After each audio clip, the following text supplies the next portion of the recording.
Hi friends, welcome back to the జేసాయిజీ tutorials. మనము previous question papers గురించి discuss చేస్తున్నాం. రాయలసీమ యూనివర్సిటీ బీఈడికి సంబంధించినటువంటి ప్రశ్న పత్రాలు ఇవి. ఇది మనకి థర్డ్ సెమిస్టర్కి సంబంధించినటువంటిది. సబ్జెక్ట్ చూసుకున్నట్లయితే పెడగాగి ఆఫ్ బయాలజికల్ సైన్స్ అనేది. ఇయర్ చూసుకున్నట్లయితే ఇది మనకి 2025లో నవంబర్లో ఎగ్జామినేషన్స్ జరగడం జరిగింది. అప్పుడు వచ్చినటువంటి ప్రశ్న పత్రం ఇది. సో మనకి టైమింగ్ చూసుకున్నట్లయితే 1.5 అవర్ ఎగ్జామినేషన్ టైం ఉంటుంది. 40 మార్క్స్ అయితే మీరు స్కోర్ చేసుకోవచ్చు. క్వశ్చన్లో చూసుకున్నట్లయితే మనకి పార్ట్ ఏ అండ్ పార్ట్ బిగా 2 కేటగిరీలుగా డివైడ్ చేయడం జరిగింది. పార్ట్ ఏలో మనకి 5 మార్క్స్ క్వశ్చన్ రావడం జరుగుతుంది. 5 క్వశ్చన్స్కి అటెంప్ట్ చేస్తే 25 మార్క్స్ అనేది మీరు స్కోర్ చేసుకోవచ్చు. 5 మార్క్స్కి అటెంప్ట్ చేసేటప్పుడు మీరు 1.5 పేజీ లేదంటే 30 లైన్లు వచ్చే విధంగా అయితే మీరు సమాధానాలు రాయాల్సి ఉంటుంది అనమాట. ఆలస్యం చేయకున్నట్ల మొదటి యూనిట్లో ఏ విధంగా ఇచ్చాడు క్వశ్చన్లు అనేవి అడిగాడు అనేది మనం చూద్దాము. ఇంగ్లీష్లో చూసుకున్నట్లయితే explain the principles of curriculum construction. ఇది very very very important question, బాగా నోట్ చేసుకోండి. ఈ క్వశ్చన్ను నేను వచ్చేసి ఇది థర్డ్ వీడియో నేను చేసేది. సో థర్డ్ వీడియో అయినప్పటికీ ఈ ప్రశ్న మార్కోకున్నట్లుంది మొదటి ప్రశ్నగా, ఓకేనా. తెలుగులో చూసుకున్నట్లయితే పాఠ్య ప్రణాళిక నిర్మాణ సూత్రాలను వివరింపుము అన్నది ప్రశ్న అనమాట. సో బి క్వశ్చన్ చూసుకున్నట్లయితే what are the basic criteria for validation of science curriculum. తెలుగులో చూసుకున్నట్లయితే జీవశాస్త్ర పాఠ్య ప్రణాళికను ధృవీకరించే ముఖ్యమైన కారకాలు ఏమిటి. సో ఈ రెండిట్లో ఏదో ఒకదానికి మీరు సమాధానం రాసిన 5 మార్క్స్ అనేది వచ్చేస్తాయి ఫ్రెండ్స్, ఓకేనా. సెకండ్ యూనిట్ నుంచి చూద్దాం. సెకండ్ యూనిట్ అంటే మన ప్రశ్న పత్రంలో అంటే సెకండ్ క్వశ్చన్ అనేది సెకండ్ యూనిట్ నుంచి రావడం జరుగుతుంది. ఏ క్వశ్చన్ చూడండి, explain the importance of practical work in biological science. జీవశాస్త్రంలో ప్రాక్టికల్ వర్క్ ప్రాముఖ్యతను వివరింపుము అన్నది ప్రశ్న అనమాట. సో మీకు ఇది వచ్చిందంటే రాయండి, లేదనుకుంటే బి క్వశ్చన్ చూసుకోండి.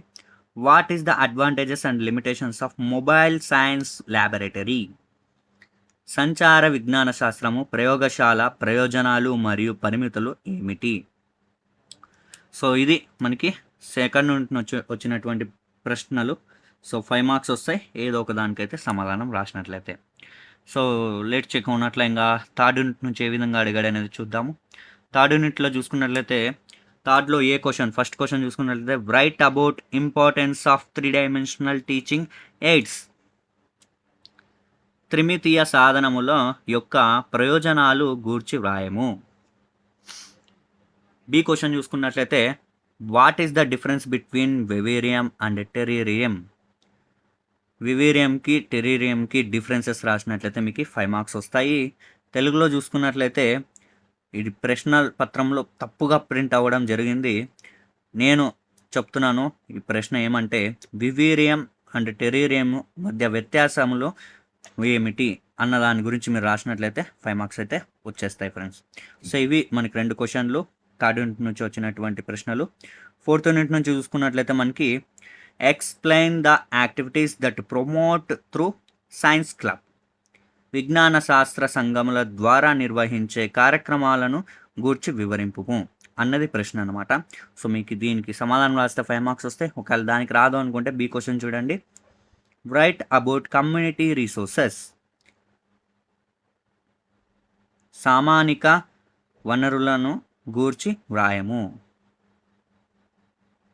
సో ఇది మనకి ప్రశ్న పత్రము ఫోర్త్ యూనిట్ నుంచి వచ్చినటువంటి ప్రశ్నలు. సో ఫిఫ్త్ యూనిట్ నుంచి ఏ విధంగా అడిగాడు అనేది చూసుకున్నట్లయితే explain the qualities of a good test. So ఈ గుడ్ టెస్ట్ అనే టాపిక్ కూడా చాలా చాలా ఇంపార్టెంట్. సో బాగా ప్రిపేర్ అవ్వండి.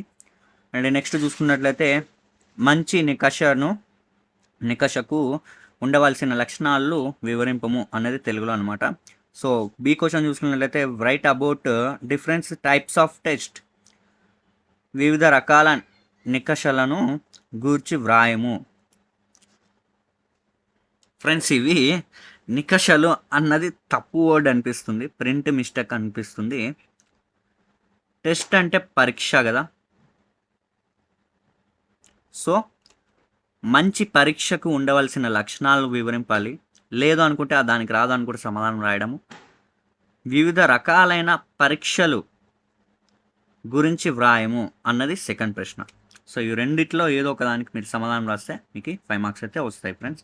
సో ఆలస్యం చేయకున్నట్ల 15 మార్క్స్ క్వశ్చన్స్ కూడా ఏ విధంగా అడిగాడనేది చూద్దాము. ఇది మనకి 15 మార్క్స్ వచ్చేవి మనకి పార్ట్ బి నుంచి అయితే అడగడం జరుగుతుంది. పార్ట్ బిలో వచ్చేసి 15 మార్క్స్ క్వశ్చన్స్ ఉంటాయి. 15 మార్క్స్కి మీరు ఆన్సర్ చేస్తున్నారు అంటే 4 పేజీలు లేదంటే 80 లైన్లు వచ్చే విధంగా అయితే మీరు ఆన్సర్ చేయాల్సి ఉంటుంది. సో 6th క్వశ్చన్ చూడండి. 6thలో ఏ చూసుకున్నట్లయితే how do you analyse secondary school biological science text book, మాధ్యమిక పాఠశాల జీవశాస్త్ర పాఠ్య పుస్తకమును ఏ విధంగా విశ్లేషించగలరు అన్నది ప్రశ్న అనమాట. సో దీనికి సమాధానం మీకు మంచిగా వచ్చినట్లయితే 15 మార్కులకి అంటే 4 పేజీలు వచ్చే విధంగా అయితే సమాధానం రాసినట్లయితే మీకు 15 మార్కులు రావడం జరుగుతుంది. ఒకవేళ దీని మీద మీకు అంత అవగాహన లేదనుకుంటే బి క్వశ్చన్ చూడండి. Write about Edgar Dale's cone of experience. Edgar Dale అనుభవ శంకువును గూర్చి వ్రాయము అన్నది ప్రశ్న అనమాట. సో ఒకటి ఎక్స్పీరియన్స్ దేని గురించి అడిగాడు, ఒకటేమో మనకి టెక్స్ట్ బుక్ గురించి అడిగాడు. సో రెండిట్లో మీకు ఏ దానికి సమాధానం మంచిగా వస్తుందో దానికి మంచిగా రాయండి. All the best your future examinations friends. ఈ వీడియో మీకు అందరికీ నచ్చింది అనుకుంటున్నాను. నచ్చినట్లయితే ఖచ్చితంగా లైక్ చేయండి. అండ్ వేరే వాళ్ళకి ఉపయోగపడుతుంది అనుకుంటే ఖచ్చితంగా నా వీడియోని వాళ్ళకి షేర్ చేయండి. అండ్ నా వీడియోని మొదటిసారిగా అంటే నా ఛానల్కి మొదటిసారిగా వచ్చినట్లయితే సబ్స్క్రైబ్ చేసుకోండి మరిన్ని ఇలాంటి వీడియోల కోసం. మరొక వీడియోతోటి మరోసారి మీ ముందుకు వచ్చేస్తాను. Bye bye. Thanks for watching entire video friends. Bye bye.